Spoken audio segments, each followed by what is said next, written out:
Bien, hoy sí, mis hermanos, tenemos sonido. Vamos a comenzar en esta noche orando al Señor, pidiéndole que nos bendiga en este tiempo. Hermanos, si me ayuda, por favor, a tratar a mis hijos para que se vean. Bien, oremos entonces, hermanos, en esta noche para comenzar. Padre nuestro que estás en los cielos, Señor Dios Todopoderoso, te damos gracias por este tiempo. Gracias, Señor, por la disposición que has puesto en el corazón de mis hermanos para hacerlos venir acá, Señor, y aprender juntos en esta noche. Te pedimos, Padre, que puedas ayudarnos, que tu Espíritu Santo pueda alumbrar la luz de nuestro entendimiento, Señor, para que podamos escuchar y para que podamos entender, Señor, lo que tú tienes que decirnos en esta noche. Y que por sobre todas las cosas, Señor, que no sea conocimiento hueco, sino que verdaderamente, Señor, sean enseñanzas que transformen nuestras vidas y que nos ayuden, Señor, a conformarnos al carácter y a la imagen del varón perfecto. Podamos aplicar esto en la iglesia, Señor, para que podamos ser una iglesia pura y sin mancha, Señor, que da testimonio de tu nombre. En nombre de Cristo Jesús. Amén y amén. Bien, hermanos, entonces este capítulo, como vamos a ver, se divide en 4 partes. Son 2 párrafos. Se divide primeramente en la institución o carácter específico de las ordenanzas, luego la autorización o el autor exclusivo de las ordenanzas, la continuación o perpetuidad matizada de las ordenanzas y el párrafo 2 en la administración o los administradores apropiados de las ordenanzas. Entonces, vamos a ver el párrafo 1 en 3 partes. Vamos a ver primero la institución de las ordenanzas. En segundo lugar, el autor de las ordenanzas. En tercer lugar, la perpetuidad de las ordenanzas. Y en cuarto lugar, el párrafo 2 con los administradores apropiados para esas ordenanzas. Así que comencemos con la primera parte, que tiene que ver con la institución o el carácter específico de las ordenanzas. Y me ayuda ahí a leer Ludwig, el párrafo 1a. El bautismo y la cena del Señor son ordenanzas que han sido positiva y soberanamente instituidas. Muy bien. Entonces, vamos a ver, hermanos, que este artículo de la confesión busca distanciarse bastante de la connotación histórica de las ordenanzas que nosotros vemos en este mismo capítulo correspondiente de la Confesión de Westminster. La Confesión de Westminster le da una aplicación más profunda al tema de las ordenanzas, y mientras que la Confesión Bautista solamente habla de 2 o la trata en 2 párrafos, ¿verdad? Y esta situación la podemos ver nosotros desde el momento en cómo la confesión define los elementos en estas instituciones que dejó el Señor.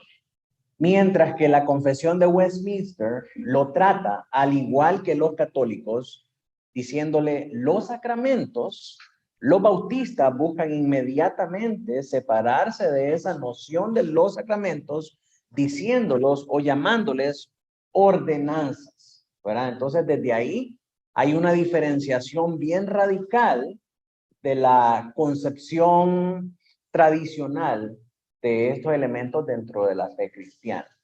Y esto se puede deber a varias razones. La primera de ellas es a la noción supersticiosa que tienen los católicos romanos acerca de los elementos, la cena y el bautismo. Al llamarles sacramentos, no solamente hablan acerca del bautismo y de la cena del Señor, sino que también hablan de otros sacramentos que son la confirmación, la primera comunión, el matrimonio, la confesión, la penitencia, y todas esas cosas vienen a ser parte de todo este conjunto de sacramentos que le ayudan al creyente a ganar su salvación, ¿verdad? Buscando apartarse de esa enseñanza tradicional y supersticiosa, los bautistas de entrada llegan y dicen, no vamos a relacionar estos elementos con esa enseñanza supersticiosa de los católicos romanos y vamos a llamarlos por su carácter y por su naturaleza, que son las ordenanzas. Y eso es lo que nos habla, es lo que nos dice el párrafo 1. Dice, el bautismo y la cena del Señor son ordenanzas que han sido positivas y soberanamente instituidas. Ahora, yo quería pasar por este capítulo rápidamente porque solamente son 2 párrafos, pero hay muchas cosas que necesitamos nosotros enseñar y aprender, como qué es una institución positiva, qué significa cuando dice que han sido soberanamente instituidas.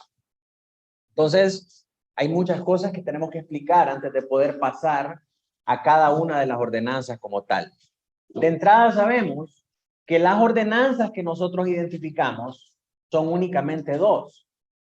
Son el bautismo y la cena del Señor. Para nosotros, cosas como la primera comunión, la confirmación, la confesión, la penitencia y el matrimonio no representan parte de esas ordenanzas o de esas instituciones que dejó Cristo para que la iglesia celebrara.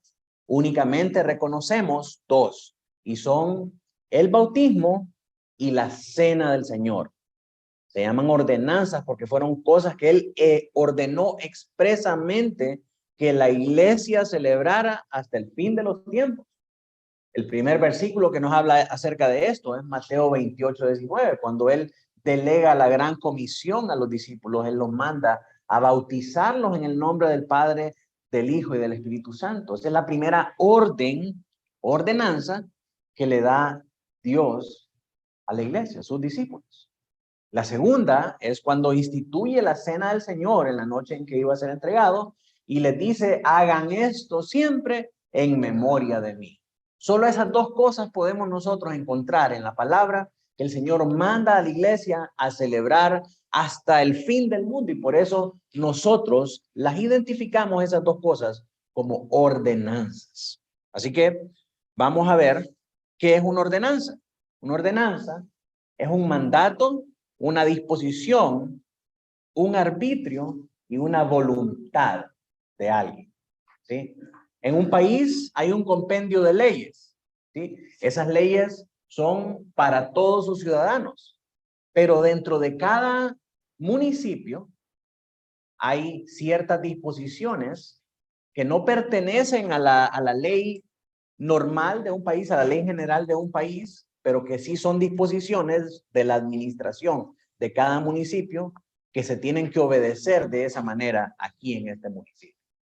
Y esas disposiciones están contempladas en un plan de arbitrios. Por ejemplo, San Pedro Sula tiene su plan de arbitrios. ¿Qué es el plan de arbitrios? Son las disposiciones de la municipalidad de San Pedro Sula que establecen cómo se va a gobernar el municipio.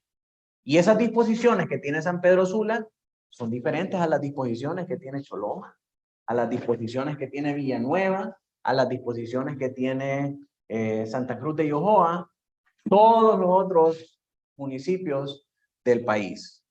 Aunque no forman parte de las leyes y no son leyes generales para todos los ciudadanos, son disposiciones específicas pertinentes para los pobladores de un municipio. ¿Estamos hasta ahí? Entonces, las ordenanzas son disposiciones de Dios pertinentes para su iglesia, para todos los que son parte de la iglesia visible del Señor. Entonces, eso es una ordenanza, un mandato, una disposición, un arbitrio que establece la voluntad de alguien. La voluntad del Señor es que nosotros bauticemos a todos aquellos que se confiesan creyentes y que celebremos la cena del Señor para recordarnos de Él. ¿Por qué tenemos que hacerlo? El Señor nos dijo que esas dos acciones nosotros teníamos que hacerlo hasta el fin del mundo y eso representa su voluntad. Es muy diferente a sacramentos. La palabra sacramento viene del latín sacramentum, que significa misterios, ¿verdad? Y entonces, cuando en la Biblia aparecen estos misterios, por ejemplo, 1 Corintios 4:1 dice que Dios ha hecho a sus ministros administradores de sus misterios. La Biblia católica traduce la palabra misterio como sacramento, ¿verdad? Y se refiere a todas estas acciones que hace la iglesia católica romana, para, dicen ellos, ganar su salvación, ¿verdad? Pero estos sacramentos o misterios de los que se habla ahí en la Biblia no es algo que sea misterioso y así, ¿verdad? Que nos tiene que dar miedo, sino que son cosas que antes estaban ocultas y ahora a la luz del evangelio han sido reveladas para la iglesia. ¿Cómo qué? El misterio de la Trinidad, el misterio de la encarnación, el misterio de las dos naturalezas de Cristo, todas las doctrinas que tienen que ver con el evangelio de la gracia, que antes estaban ocultas en el tiempo de los profetas y en el tiempo del Antiguo Testamento, ahora le han sido reveladas a la iglesia a través del Señor Jesucristo. Por eso son misterios, porque antes estaban ocultos y ahora han sido revelados para la iglesia. Entonces, cuando hablamos de ordenanzas, estamos hablando de cosas totalmente diferentes a estos misterios o sacramentos. Son las órdenes y son las disposiciones que el Señor Jesucristo ha dejado para la iglesia. ¿Estamos hasta ahí? Sí.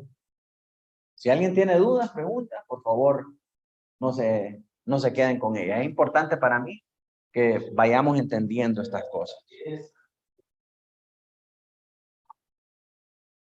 Sagrado. Sí, correcto. Vamos a ver te digo que ahorita solo se reconoce dos, ¿verdad? El bautismo y la cena del Señor, sí. Pero ¿católicos tienen? 7 sacramentos. No vamos a entrar a ninguno de ellos porque No, esa era la pregunta. Sí, no vamos a entrar en detalle a cada uno de ellos porque para nosotros no es igual, ¿verdad? Entonces, el entendimiento que ellos tienen acerca del matrimonio, por ejemplo, como un sacramento, es que el matrimonio ayuda en la salvación de una persona. La confesión de pecados también ayuda en la salvación de una persona. La primera comunión ayuda en la salvación de una persona. La confirmación, ¿verdad? También ayuda en la salvación de una persona. Entonces no vamos a perder tiempo viendo la doctrina de los católicos romanos. Si alguien quiere estudiar acerca de eso, lo puedo referir al catecismo católico, ¿verdad? Que es bien amplio en cuanto a la explicación de cada uno de esos sacramentos, ¿verdad? Pero no creo que sea algo que sea pertinente para nosotros estudiar. Hermano. Mauro. Pero no les podemos llamar nosotros sacramentos, aunque sean esos dos. Perfectamente, siempre que entendamos a qué nos estamos refiriendo, ¿verdad? Y que no lo estemos confundiendo con lo que los católicos entienden por sacramento. Que esa fue la idea que tuvieron los bautistas al establecerlo como ordenanza, ¿verdad? Entonces, siempre y cuando podamos explicar y decir a lo que nos estamos refiriendo, entonces podemos utilizar también la palabra sacramentos para referirnos a estas dos disposiciones. ¿Qué es una ley positiva? Porque dice el párrafo 1, el bautismo y la cena del Señor son ordenanzas que han sido positiva y soberanamente instituidas. ¿Qué significa eso? ¿Qué es una ley positiva? Una ley positiva es algo adicional a la ley de la naturaleza y es algo que la naturaleza no demanda. La Biblia nos dice que los cielos cuentan la gloria del Señor. Una persona puede saber que hay un Dios por medio de la luz de la naturaleza. La luz de la naturaleza nos dice que hay un Dios que es creador de todas las cosas, que hizo el cielo y la tierra. No pueden aparecer así de la nada. Alguien tuvo que hacerlo. Lo que la naturaleza nos dice es cómo podemos nosotros conocer a ese Salvador, a ese Creador, y cómo nosotros podemos ser salvos. Ya eso nosotros lo conocemos por medio de una revelación especial de Dios a través de su palabra y a través de sus mandamientos. Cualquier cosa que nosotros no podemos deducir de la naturaleza es un mandamiento, ¿verdad? Y algo que Dios manda para que nosotros hagamos de manera positiva es un mandamiento positivo. Por ejemplo, cuando pone a Adán y a Eva en el huerto, ¿sí? Adán y Eva en el huerto podían conocer acerca de Dios, podían conocer acerca del Creador, podían conocer sus maravillas, podían alabar a Dios por todas las cosas. Pero las condiciones del pacto de Dios con Adán y con Eva fueron dadas a conocer a través de un mandamiento positivo que ellos no podían haber descifrado solamente con observar la naturaleza. ¿Cuál fue ese mandamiento positivo? De todos los árboles que hay en el huerto puedes comer, menos del árbol del conocimiento del bien y el mal.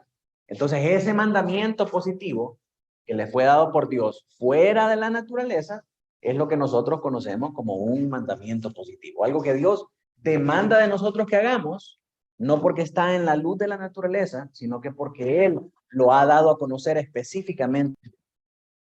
La ley de la naturaleza existe por el carácter de Dios y la naturaleza del hombre que hace tales leyes necesarias. Por ejemplo, cuando Dios dice no matarás, Él está mandando lo que demanda su propio carácter y la identidad del hombre como la imagen de Dios.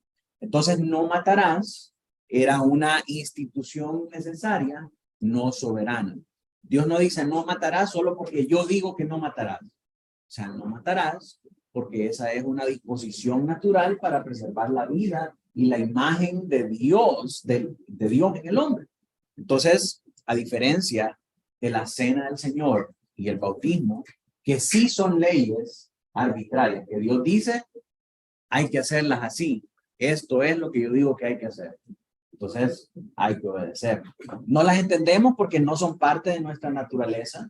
No sabemos qué fin o qué misterio hay en estas cosas, pero son órdenes que Dios ha mandado que nosotros tenemos que cumplir. Así que esa es la diferencia entre una ley positiva y una ley natural. Entonces,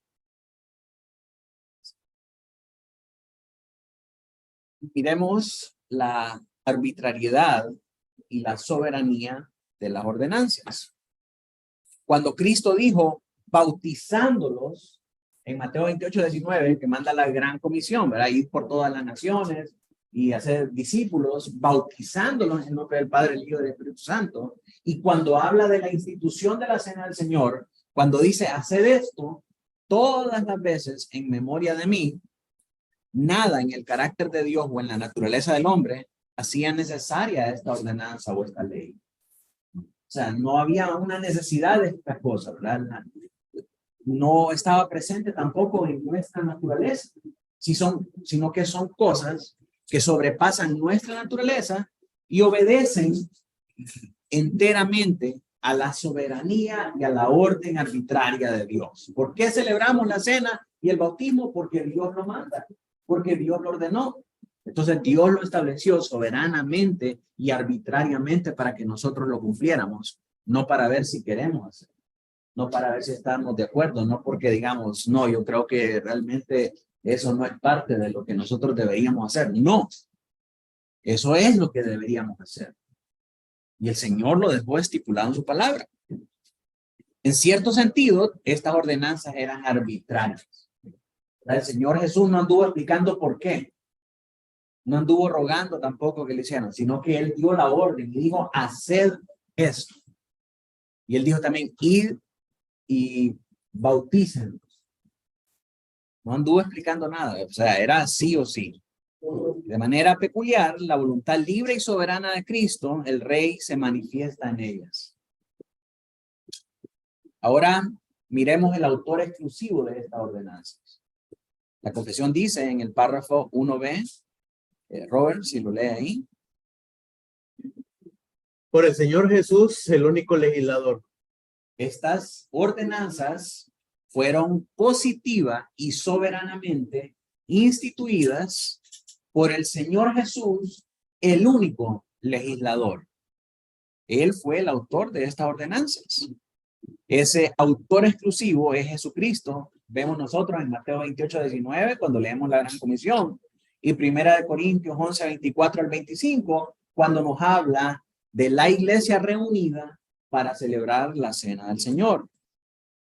Somos bautizados y tomamos la cena del Señor correctamente solo cuando lo hacemos porque Él nos dijo que lo hiciéramos. ¿Sí? Cuando entendemos que es una orden del Señor dada para la iglesia y nosotros lo hacemos en obediencia a Él, nosotros lo hacemos de la manera correcta.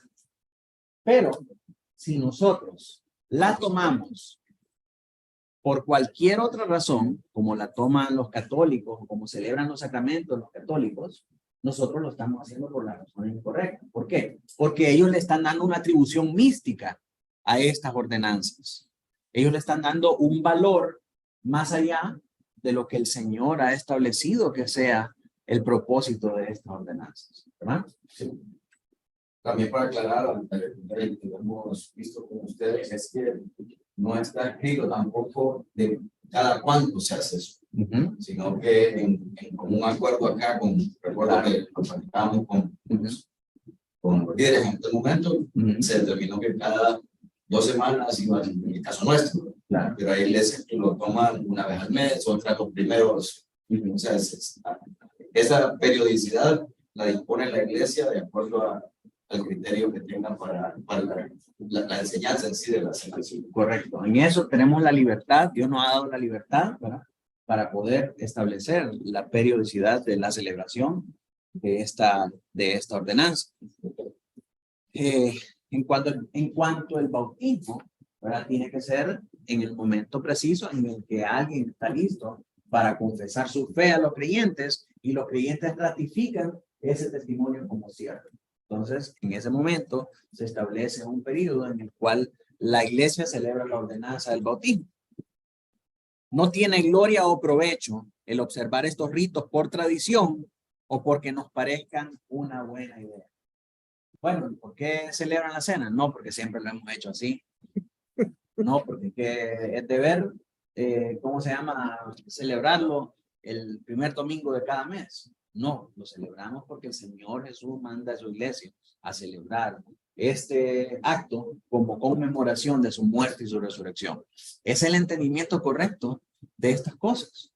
Y cuando nosotros lo hacemos en obediencia al mandato de Cristo, nosotros lo estamos haciendo de la manera correcta. ¿Ah? También yo en la manera, Ujú.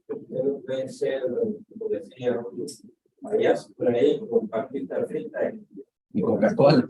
No, hombre. Sí, claro, los elementos ya están establecidos en la palabra del Señor. El lugar también. Y cuando los próximos capítulos tienen que ver uno con el bautismo y el otro con la cena del Señor. Y cuando lleguemos a la cena del Señor, vamos a desglosar por qué los elementos son importantes y qué es lo que nos dice la Biblia acerca de esos elementos. Y una de las cosas, hermanos, bien importantes que vamos a ver en eso, es que la cena del Señor no es la Pascua judía. No es la Pascua judía. Aunque ellos se reunieron a celebrar la Pascua en el aposento alto, en esa noche, en esa ocasión, en ese momento específico de la historia de la iglesia, Cristo soberanamente instituyó por primera vez la cena del Señor como una institución del pacto de gracia, que es diferente a la Pascua. Porque si nosotros celebramos la Pascua, entonces sí, qué bonito, celebre en su casa usted como sacerdote del hogar y dele santa cena a su mujer y a sus hijos. Pero la cena del Señor no es la Pascua. Ay, pastores, que viera que a mí me gusta celebrar con mi familia la cena del Señor y todos los viernes yo como sacerdote de mi hogar le doy pan y vino y bendigo a mis hijos y a mi esposa. Muy bonito, pero esa no es la cena. Y ese no es el carácter y la composición de la ordenanza. ¿Por qué? Porque la ordenanza en sí tiene serias restricciones. Que cada quien se examine en su corazón para ver si es digno. ¿Cómo van a examinar sus hijos? ¿Cómo están delante del Señor en su corazón si ni siquiera han hecho una profesión creíble de fe? Si ni siquiera son creyentes. La cena del Señor, mis hermanos, es algo totalmente diferente a la Pascua judía y tiene sus elementos específicos.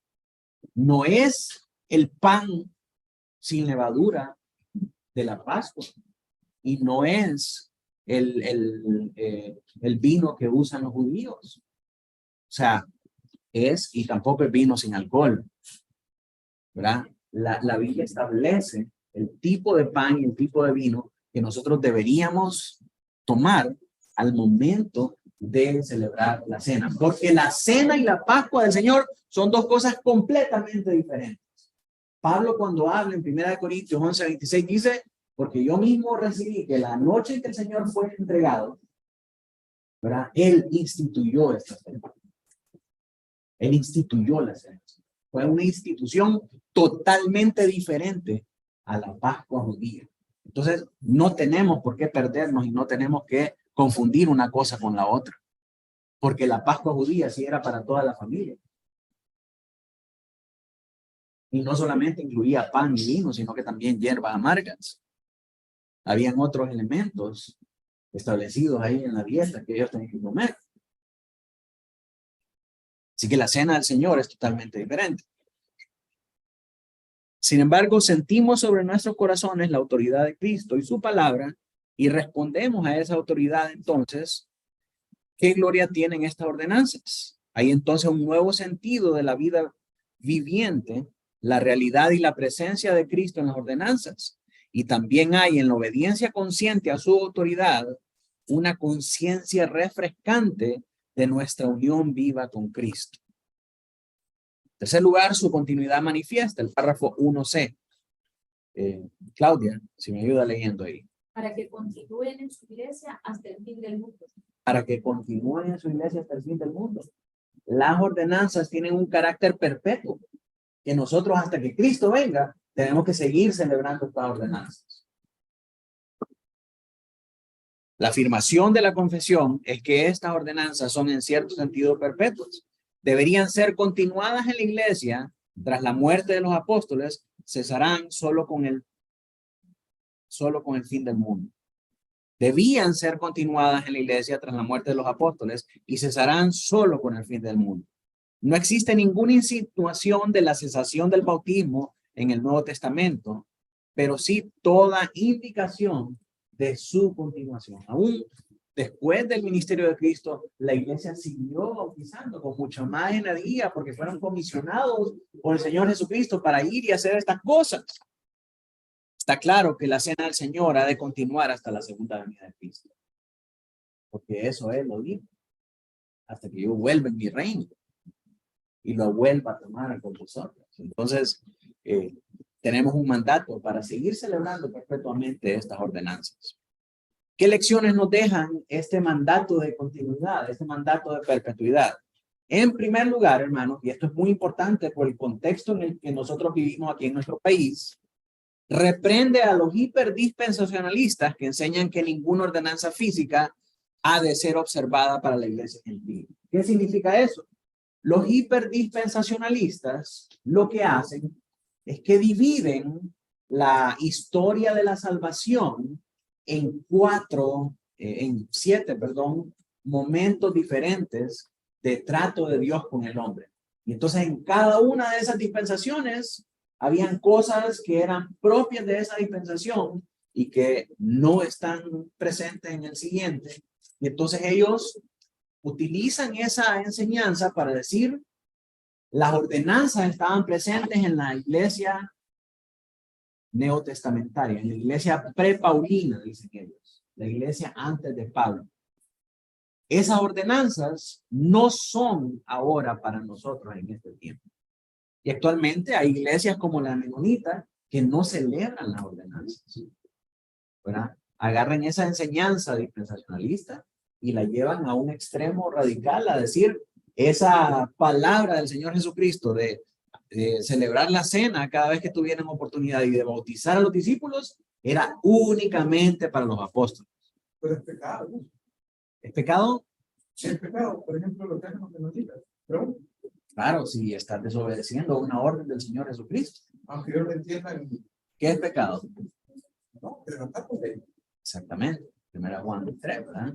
Entonces, al estar en desobediencia a algo que el Señor Jesucristo ha mandado expresamente, claro que está en pecado. Pero si ellos están metidos en el rollo de, no, que es el favorito, El Señor no tendrá por justo al culpable, por inocente al culpable. El Señor ya estableció esto como una ordenanza, ¿verdad? Y el que alguien alegue ignorancia de eso, no lo exime de la culpabilidad. Como nosotros tenemos el reglamento de tránsito, ¿verdad? Y que te diga, no, mire, le voy a quitar la licencia porque usted estaba haciendo 3 filas. No, pero yo no sabía que eso era prohibido. No, pero ahí está en la ley de tránsito. Sí, pero yo no he leído la ley de tránsito. ¿Cómo voy a saber yo si nunca he leído la ley de tránsito? Pues que usted no lo sepa no lo exime de que sea culpable. La ley está ahí. No leerle su responsabilidad.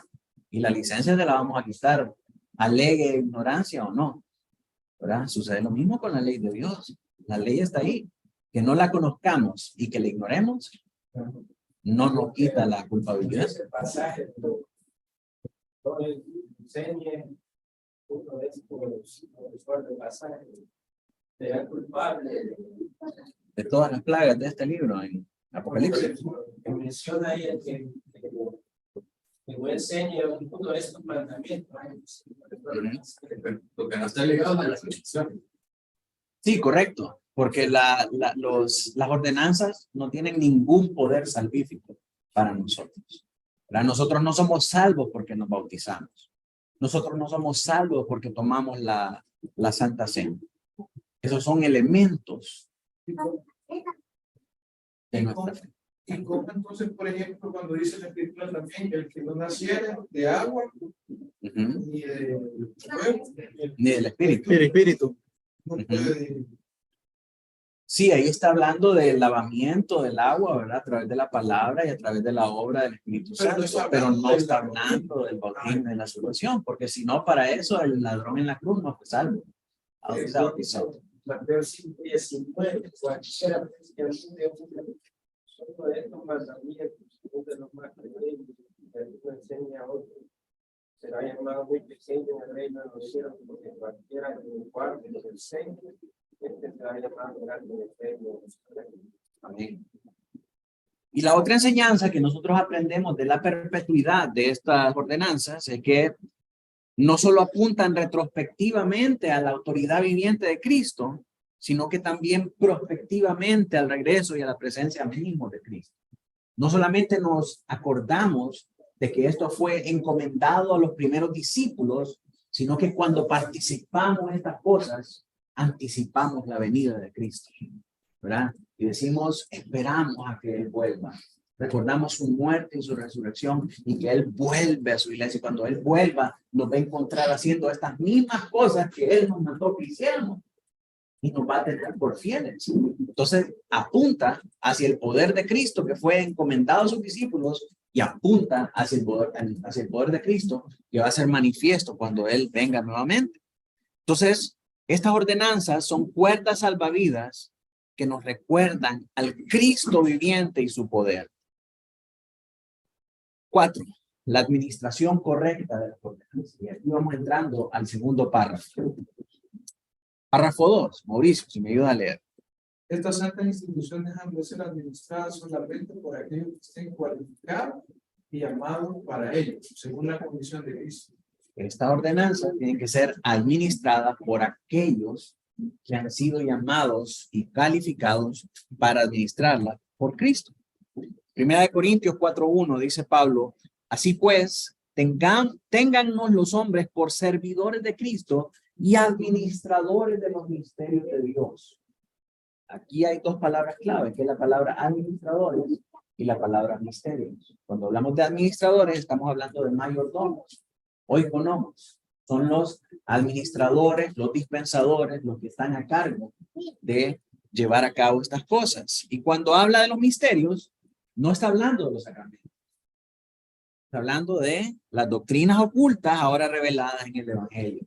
como la Trinidad, la encarnación, la gracia, la unión con Cristo, la doble naturaleza de Cristo. Pero si no habla de los sacramentos, si no habla de la ordenanza, entonces ¿por qué decimos que los pastores son los únicos que pueden administrar las ordenanzas?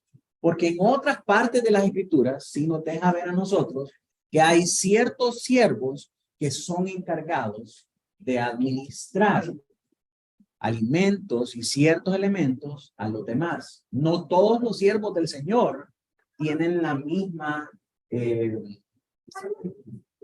la misma autoridad y la misma comisión. Hay siervos que están encargados de administrar el alimento y administrar todas estas cosas a otros. Por ejemplo, el Señor Jesucristo nos muestra esto en Mateo 24, del 45 al 51. Si me ayuda Héctor a leer. ¿Quién es pues el siervo fiel y prudente, al cual puso su Señor sobre su casa para que le dé al mismo tiempo? Bienaventurado aquel siervo al cual cuando su Señor venga le haya sido así, de cierto digo, que sobre todos sus bienes le pondrá. Pero si aquel siervo malo dijera en su corazón, mi Señor tarda en venir, y comenzara a golpear a sus consiervos, y aún a comer y a beber como borrachos, vendrá el Señor la aquel siervo en el día que éste no espera, y a la hora que no sabe, y lo castigará duramente, y pondrá su parte con los hipócritas. Allí será el lloro y crujir de dientes. Entonces vemos que hay un siervo, ¿verdad? Que está por encima de los otros y que está encargado de administrar todos los bienes de su Señor y de suministrarlo a sus consiervos y no de maltratarlos, ¿verdad? Porque si no, el Señor se la va a ver con él. Entonces vemos que hay diferentes categorías de siervos. Hay unos que están encargados de todas las cosas y que se encargan de darle a los más débiles, y otros que están bajo el cuidado de estos que Dios los hizo mayordomos. Ahora también leemos en Lucas 12, del 41 al 44. Emily, si me ayuda a leer ahí. Entonces Pedro le dijo: Señor, ¿dices esta parábola a nosotros o también a todos? Y dijo el Señor: ¿Quién es el mayordomo fiel y prudente al cual su Señor pondrá sobre su casa para que el tiempo les dé su ración? Bienaventurado aquel siervo al cual cuando su Señor venga le haya sido así. En verdad os digo que le pondrá sobre todos sus bienes. Entonces vemos que hay un mayordomo fiel y prudente al cual el Señor pone sobre su casa para que a tiempo les dé su ración a los consiervos. Pero vemos nuevamente este lenguaje, que hay siervos a los que el Señor hace mayordomos de su casa para que puedan administrar el alimento a otras personas. Entonces, a esto se está refiriendo Pablo cuando habla en 1 Corintios 4:1 acerca de de administrar estos misterios del Señor. Y obviamente eso incluye también las ordenanzas. No todos los siervos de Dios son administradores que tengan la autoridad y la responsabilidad de dar a los siervos de Dios el alimento a tiempo. Esto es paralelo con 1 Corintios, con lo que 1 Corintios da por supuesto. Pero ¿son normalmente los ancianos administradores de Dios? Sí. Cuando nosotros leemos los requisitos de los ancianos en Tito 1:7, utiliza la palabra que se usa en Lucas 12:42 para describir al administrador, para describir a ese encargado de dar esta ración. Y es la palabra economos, que es mayordomo. Entonces son los ancianos los encargados de alimentar a sus consiervos y los encargados también de administrar esa ordenanza. ¿De quién es la labor? Dios tiene aún administradores en su iglesia y sobre sus siervos en la actualidad en el oficio continuo de anciano. Son los administradores de Dios los que tienen la autoridad de dar a los siervos de Dios su alimento espiritual, enseñarles y administrarles el misterio de Dios. Esto, desde luego, incluye el misterio público de la palabra de Dios. Y dado que el bautismo y la cena del Señor son símbolos visibles de ese alimento espiritual y también son misterios, entonces es la prerrogativa de los administradores de Dios supervisar y administrar esas ordenanzas. Ahora, la pregunta interesante que surge es: ¿pueden los diáconos administrar la cena del Señor? Buena pregunta. ¿Ah? ¿Por qué?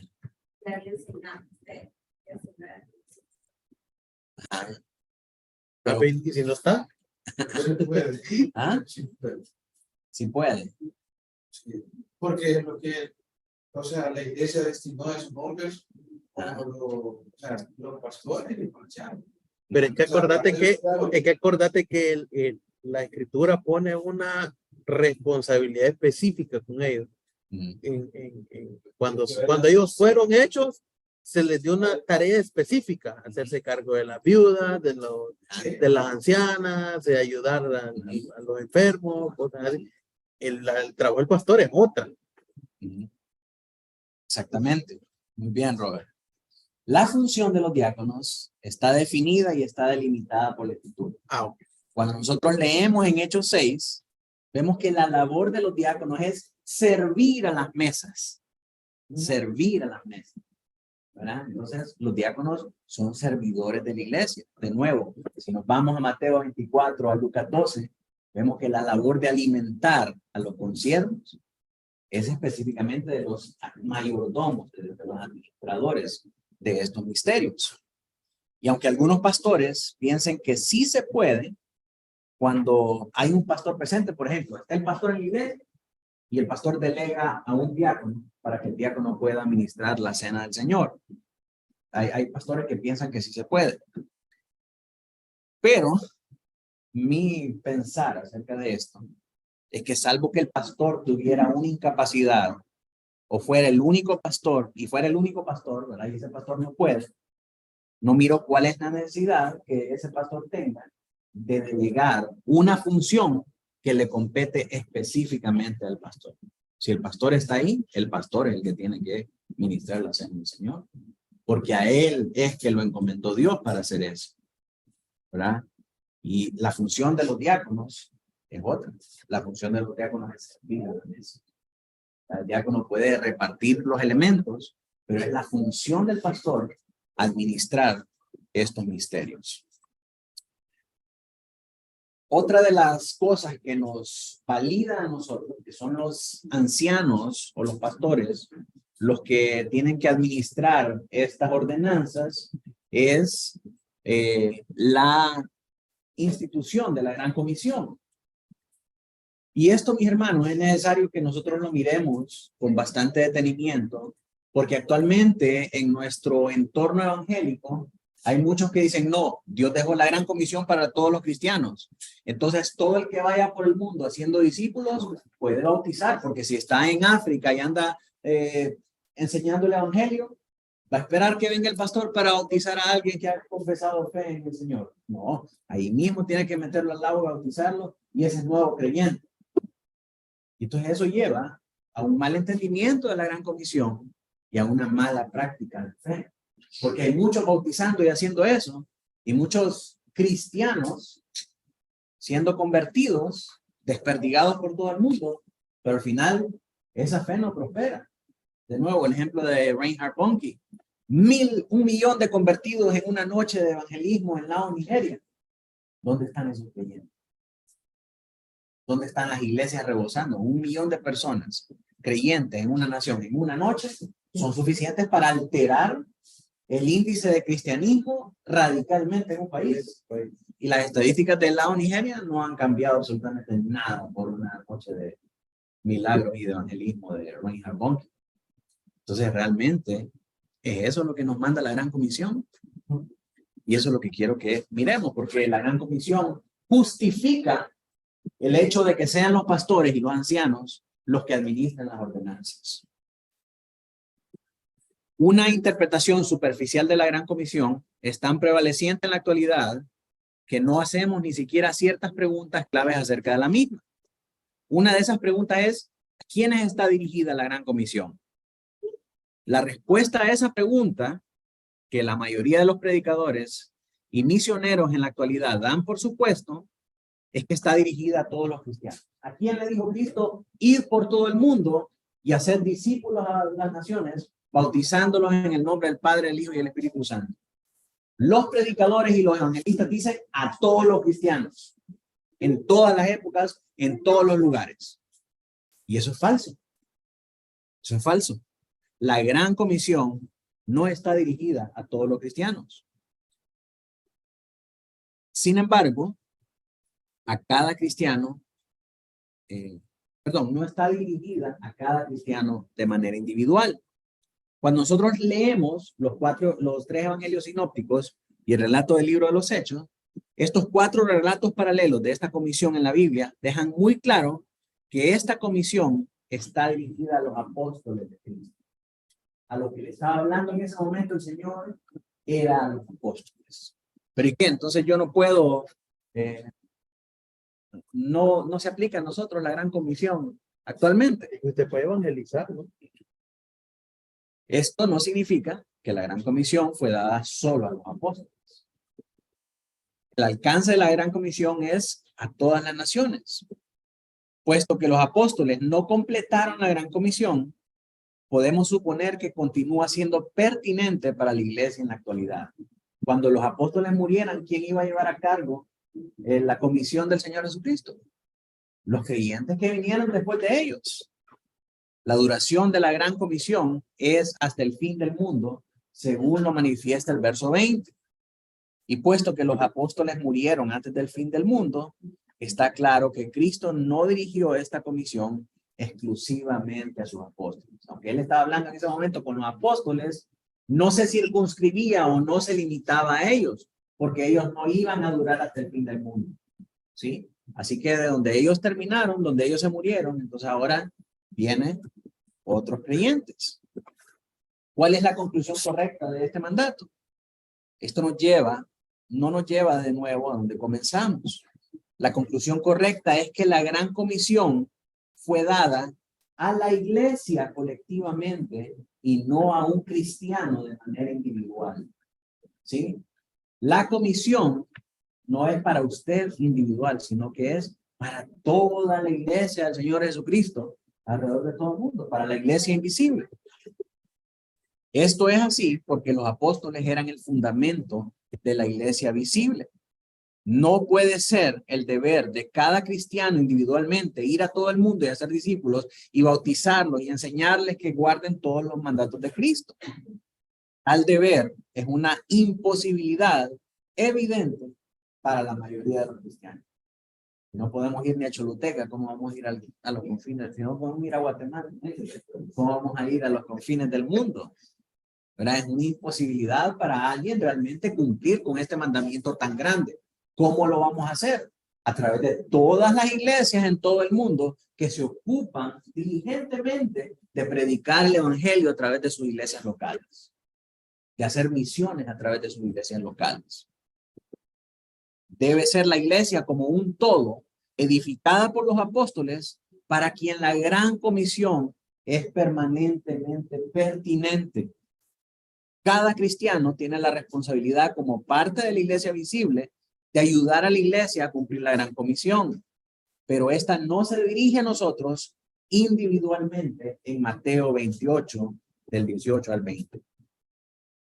Así que, ¿quién debe de cumplir entonces el mandato de la gran comisión? ¿Quién pues, según la gran comisión, tiene que estar bautizando discípulos? Sí, la iglesia. ¿Pero quién? ¿Toda la iglesia? El pastor. ¿Por qué? Porque la iglesia ha delegado la autoridad al pastor para que pueda cumplir con esa ordenanza. ¿Sí? Si la interpretación individualista y moderna fuera correcta, la respuesta sería todo cristiano individualmente. Pero ya vimos que eso no es posible. Pastor, pero tal vez para aclarar el punto de individual, está refiriéndose en el sentido de cumplir literalmente la gran comisión. No hay problema con la evangelización individual, como la semana la debemos hacer. Sí, hay problemas con la interpretación de que como yo les dije, yo voy a bautizar a esa persona, voy a enseñar las cosas, cumpliendo la gran comisión. A eso es individualista, pero no es lo que la escritura. Correcto. El individualismo es lo que hacen los evangelistas y los llaneros solitarios actualmente, ¿verdad? Me voy a ir yo solo a África y voy a ir a evangelizar a esa gente, y si alguien confesa fe en Jesucristo, en el Señor Jesucristo, yo lo voy a bautizar. ¿Por qué? Porque la gran comisión me da mi autoridad para hacerlo. No, señor. La gran comisión no es para usted individualmente, es para toda la iglesia. Entonces, ¿de qué manera yo individualmente puedo cumplir con eso? Haciendo lo que dice el hermano. Yo voy y evangelizo a alguien en la calle y lo traigo a mi iglesia local para que aprenda todas las cosas que el Señor le mandó a guardar y para que si él cree verdaderamente en el Señor Jesucristo, el pastor de mi iglesia lo bautice. No es que yo lo voy a bautizar, no es que yo voy a hacer todas esas cosas, no. La gran comisión se cumple en el contexto de la iglesia local, porque solamente así podemos enseñarle a las personas a guardar todas las cosas. Entonces, solo aquellos con la autoridad de la iglesia pueden bautizar. ¿Por qué? Porque no podemos meternos toda la piscina y todo el mundo sumergir a una persona, ¿verdad? Para bautizarla en el nombre del Padre, el Hijo y el Espíritu Santo. Sería un molote. La iglesia ha destinado a alguien para que pueda cumplir con esa autoridad y con esa labor en nombre de la iglesia. Ese alguien es el pastor. Entonces, de esa manera, la gran comisión nos apunta a nosotros que la persona encargada de cumplir con esas ordenanzas es el pastor de la iglesia. Con carácter general, los ancianos son los que deben de celebrar estas ordenanzas. Finalmente, la cena del Señor y la iglesia. Primera de Corintios 11, del 17 al 34, enseña que solo cuando la iglesia está formalmente reunida, debe celebrarse la mesa del Señor. La administración de la cena del Señor, puesto que es una enseñanza, una ordenanza formal de la iglesia, está encomendada a la administración de los ancianos que han de presidir a la iglesia. Mi hermanos, la labor del anciano al momento de administrar la cena del Señor, no solamente se trata de decir este es el pan, este es el vino, el pan representa el cuerpo, el vino representa la sangre del Señor. La labor del pastor es ayudar a acercar la cena del Señor para que las personas que no son dignas de participar de la cena del Señor no participen en ellas, de manera de que no tomen y coman juicio para ellos mismos. El pastor protege a los débiles, a los que no están listos para participar de esa ordenanza, cercando la cena del Señor. Entonces, no solamente es de repartir los vinos. Pararse ahí y decir la liturgia es algo que cualquier persona puede hacer. Pero tener el discernimiento, la dirección, el pastoreo de las personas que pueden participar y que no pueden participar, ya esa es la labor que se hace con la autoridad de un pastor. Entonces, no solamente es de pararse ahí y de recitar la liturgia. O sea, hay una labor pastoral detrás de toda la celebración, que tampoco puede ser hecha por el diácono. ¿Por qué? No hace función. Exactamente. Entonces, los ancianos pueden delegar la realización de las ordenanzas a un hermano fiel, pero no pueden delegar la responsabilidad. Yo delego a los diáconos la realización de la cena, pero al final la responsabilidad de administrar la cena es mía. ¿De qué manera delego yo a los diáconos la realización de la cena del Señor? A través de conseguir los alimentos, partirlos, establecer las raciones y repartirlos. Esa es su función. Eso es lo que la Escritura les manda a ellos hacer, servir a las mesas. Pero la responsabilidad de ministrar la cena del Señor es del pastor, es de los pastores. Continúan siendo los administradores de Dios y como tales son los responsables de su administración. Si una iglesia no tiene pastores, el procedimiento seguro y sabio sería buscar la supervisión de otros pastores y otra iglesia y bajo su dirección celebrar el bautismo y la cena del Señor. Sin embargo, John Owen observa que el primer deber de una iglesia sin ancianos es buscar pastor o pastores, no buscar la administración de las mujeres. Si una iglesia no tiene pastor, en vez de estar preocupándose por celebrar la cena del Señor, preocúpese por tener pastor, porque necesita más tener pastor que celebrar la cena del Señor. para una iglesia, tener pastores es una prioridad que está por encima de todas las cosas. Y ya con un pastor establecido, entonces puedes celebrar dichas ordenanzas. Así que mis hermanos, esto es lo que nos dice el capítulo 28 acerca de las ordenanzas. ¿Verdad? Nos da su institución, nos da el autor, nos habla de su perpetuidad y nos habla de la administración correcta de las ordenanzas. Amén. Vamos a orar y después, si hay preguntas, les podemos evaluar. Así que, Robert, si me ayuda a orar. Padre nuestro que estás en los cielos, Señor, gracias te damos por tu palabra esta noche, Señor. Te pedimos que puedas, Señor, tú guardar estas instrucciones en nuestros corazones, Señor, para que podamos ponerlas en práctica. Te damos gracias, Señor, porque tú eres bueno y misericordioso por darnos a cabalidad, Señor, a entendimiento las instrucciones que tú diste a tu iglesia para que nosotros pudiéramos cumplirlas. Te damos gracias, Señor, porque tú no dejas las cosas al aire, sino que siempre nos permites poder tener luz en cada una de las cosas que tú ordenaste. Gracias te damos por tu amor y misericordia para con tu amada iglesia. En el nombre de Cristo Jesús oramos. Amén. Amén.